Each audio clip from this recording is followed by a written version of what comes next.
Thanks for being here to talk about football and private equity and venture capital. You've created some incredible memories for us.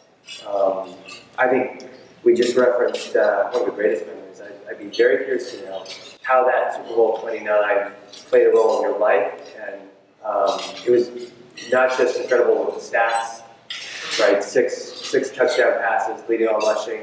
You broke Montana's record during that game. 4 touchdowns in the first half. How significant was that for you in your career? Well, first of all, I think the most important part of that is that I did not realize that I broke Joe Montana's record. And that's significant because a couple years before, I would have tracked that.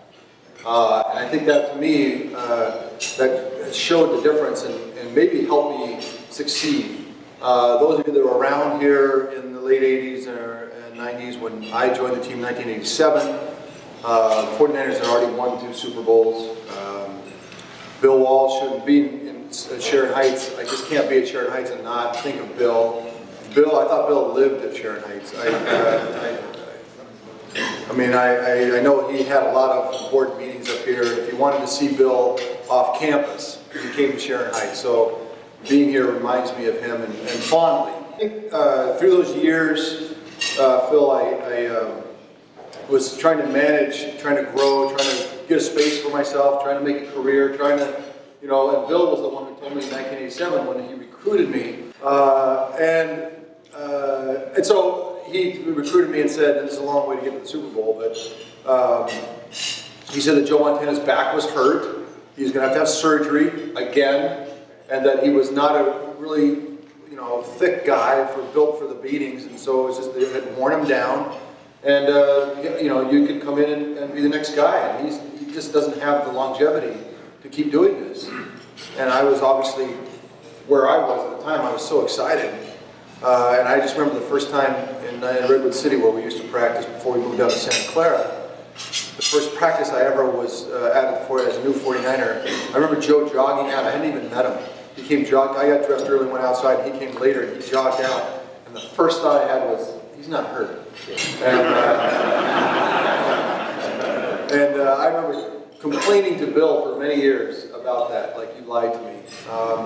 And watched 2 more Super Bowls, kind of just from the sidelines. And I can tell you that it was a great seed for Super Bowls, but it's not necessarily how you wanted to do it. So I had come all those distances, and why you mentioned the Super Bowl you made in '94, to be on the other side of that, and then to realize, and I just give you one quick anecdotal story that happened in 1991, because Joe hurt his arm in '91. I played intermittently in those 4 years that he and I were together. As he was hurt and I would play, and there was, memorable moments for me, and some even that you might remember in those years. But in '91, he was hurt, he didn't play at all, and I played the whole season. Except I got hurt at one point. But anyway, I remember that season being the most miserable experience of my life because I was replacing Joe Montana. And it was on my mind, and I was in my head about it every day, all day. Just what that meant, what people's expectations were, from in the locker room, to the coaches, to the grocery store, to the fan that I would meet, to, I would, every once in a while I would turn on KNBR on the radio, and I finally realized I just can't listen to it. I just can't. And then after a couple of games would go by, I'm like, oh, maybe I can, and I turn it on, and Ralph Barrier was like, Young sucks, Young's horrible, I'm sure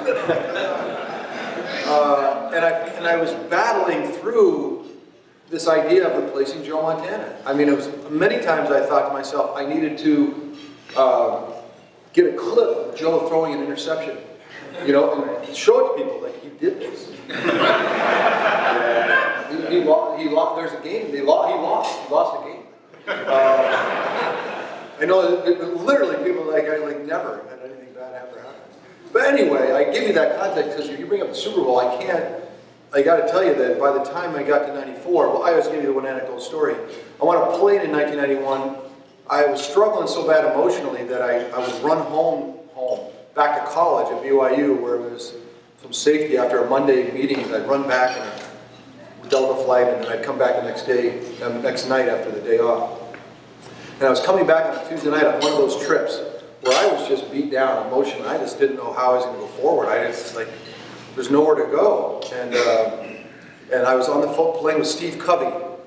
And Steve's famous for the 7 Habits books through the years. Really successful 7 Habits of Highly Successful People, Family. I think he had a number of a series of books. And I'd known of him, but I hadn't really had a chance to chat with him. And I chatted with him and explained to him how hard it all was, and how difficult this was going, and how brutal it was, and I just don't know if I'm going to be able to make it. And he said, well, Steve, the problem is that it's been proven by science that 7 is not just the magic number for habits, but it's the magic number for people. Many group more than 7, the efficiency goes dramatically down, geometrically. So the 8th person just drives it into the ground, and the 9th even more. And so you get 11, you've got too many guys. He says, that's why it's so difficult. And that's why it's so difficult for you to replace one guy, because you got 10 other guys. If it was just you and Joe, you could, like tennis or golf, you could go at it, figure it out. But in football, you've got all these guys, and so you were over-invested in trying to be successful. And everybody else is looking around going, oh, not Joe, you know, and so they're under-invested, right? Because they're not on the hook. And I was like, that really sounds right. You know, no wonder, you know, Michael Jordan's so good, he only has 5. You know? And so sorry for the long answer, Phil. This will get us moving on with a number of other issues. But then he said, you're looking, and so I told him how hard it was, and he goes, it is too many guys. That's why it's so difficult. But you're missing the magic. That's the magic in football and any other big group of people. Is dealing with that is that's the magic in life. That's what you really need to. This is the greatest opportunity I can imagine for anybody in your shoes who could ask for something to go find out how good you can get. A platform to go find out how good you can be. I can't think of a better platform than the one you have right now. Coached, no one better. Team, no one better. History, pedigree, no one better. Team that you have today, no one better. You're the luckiest man alive. I got off that plane a changed person. And forevermore, I didn't look at anything because it started to germinate in me. I am very fortunate. And let's go find out how good I can be. And I'm not really worried about what Joe did or what Jim Plunkett did or what anyone did. I don't care. I'm going to go find out how good I can be. And so I got into that mindset. When I would play the Dallas Cowboys, I was like grateful. Like, this is where I'm going to find out. Rather than, oh crap, Joe beat the Cowboys. Joe, you know, it's like, you know what I mean? And so it just flipped everything on its head. And that was a really seminal moment for me. And so fast forward to 92. I'm saying this only because it's factual and it gives context. I was MVP of the league. 93, I lost by 1 vote to Emmitt Smith for the MVP. 94, I was MVP again. And that's a lot of reasons for that. Team, coaching, all those kinds of things. But in 94, by the time we got to the Super Bowl, that transition in my mind had really fulfilled one of the more difficult times in my life. And so I just share that with you as an anecdotal story of kind of, maybe there's something in your life, something interesting that pings on. But the Super Bowl, by the time it happened, it was the thing that I realized I had to do, we had to do, but quarterbacks. And if you don't win a Super Bowl, you can be MVP of the league, you can lead the league and all the things, you can take teams to the championship game. But I realized in 92 when I lost the championship game, and people don't remember, Joe was hurt in 91 and 92, and he sat on the sidelines for both seasons and watched every play, and was critical, which, look, he wanted it. I mean, the thing between us was, I always say, went as well as it ever could. 2 very competitive people. We never had a crossword, we never had an argument, ever. But boy, it was not easy. And in 92, when we lost the championship game, it was as if they wanted to throw me out of town. I remember people were like, you know, I joke about this. If you listen to me on KNBR, I joke about, you know, that experience of feeling like they want to throw you out of town. I make a joke of how you get out of town. You go Vallejo, Nut Tree. You know. And if you know the Nut Tree, just going over the hill there into the valley, Central Valley. And I've always joked about that's become a running joke on the radio, that Nut Tree is the code for you're headed out of town. So the 94 season, huge, Super Bowl, huge. Everything was working, and I got to tell you, Mike Shanahan